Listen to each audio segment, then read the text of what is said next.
Hey, welcome back. And if it's your first time here, just welcome. Today, I've got something slightly different for you. I've got an unboxing and a small review of these. This is the Yongnuo 360 LED video light stick. The reason I got this is because I don't do an awful lot of interior video work, so I don't need anything too expensive.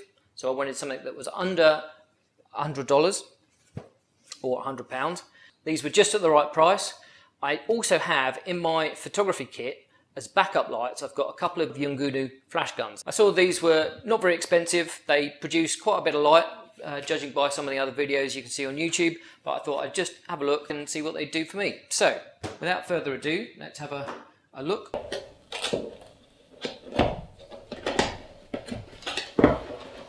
Box is quite good quality if that's the sort of thing you're into. Comes in a nice little bag.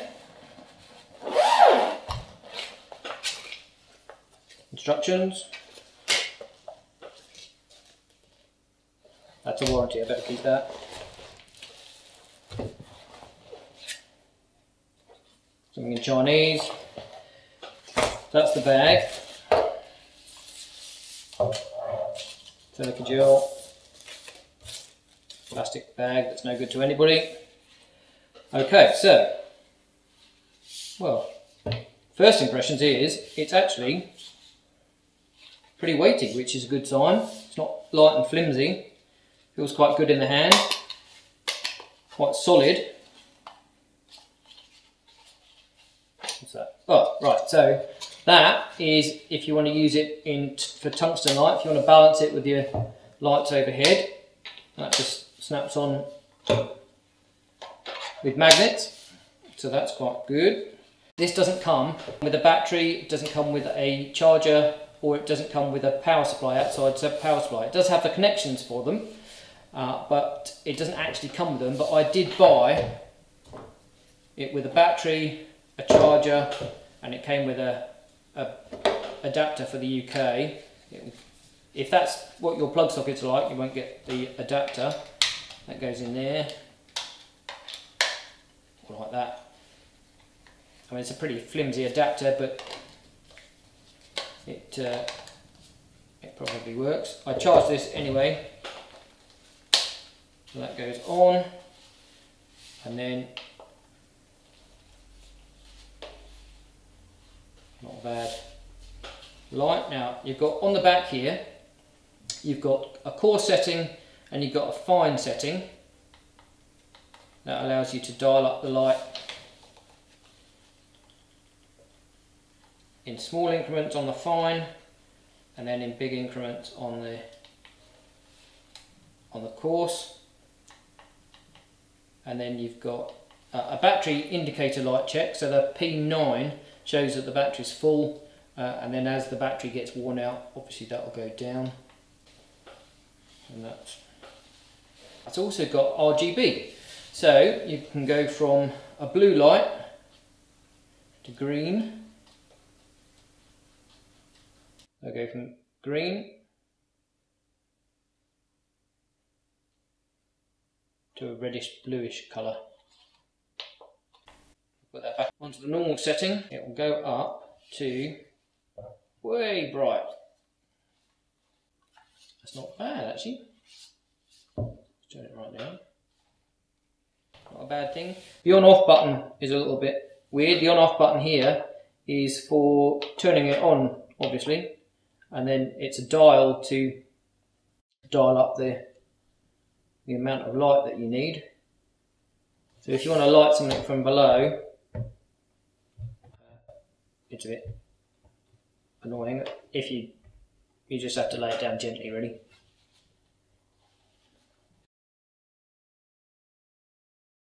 So I've just wrapped my scanning video, and I'll put a link up there so you can see it, but I just wanted to jump back in and talk to you about these Yongnuo lights now that I've had a chance to use them.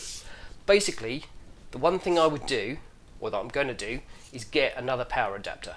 That's just because I got one with a power adapter, one with a battery, and I found that I was constantly checking the battery just to make sure that it had the right amount of light, especially after a long take. And the battery lasts a decent amount of time, but I was still constantly checking just to make sure that I was carrying on with the right amount of power, and it wasn't going to fail on me, just at the wrong time. The good thing is I can just get another power adapter for this light, plug it in, and we're good to go for as long as I want.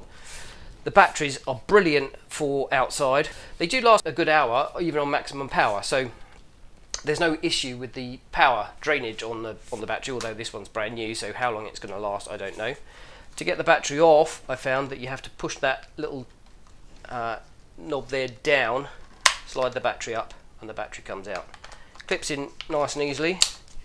The other thing it does really well is the tungsten balance. So you just need the little strip to go over the top, and what I'll do is I'll just dive in to tungsten right now and I'll show you just the difference. And this is the light balance with the light in the room, which is a tungsten light. So I've just clipped on the orange filter, which takes it to tungsten. It's as I said, it's magnetic. Set the white balance on the camera, and hey presto, I've got a little bit more light in the room and a little bit more versatility when it comes to where I can shoot. So I'll just switch back to daylight. So we're back in daylight, and you can't really tell that much different. And I haven't done that much messing around in Premiere Pro, so it's all quite good and balanced. Now I'm using the single light just bouncing off the ceiling at the moment, which is why the light's quite even.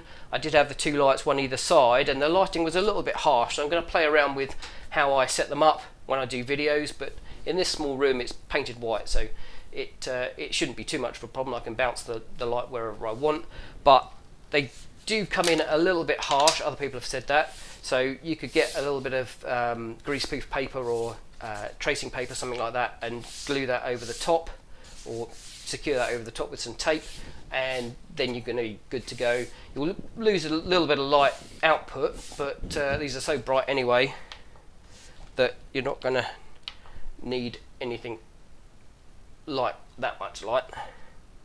Dial that down.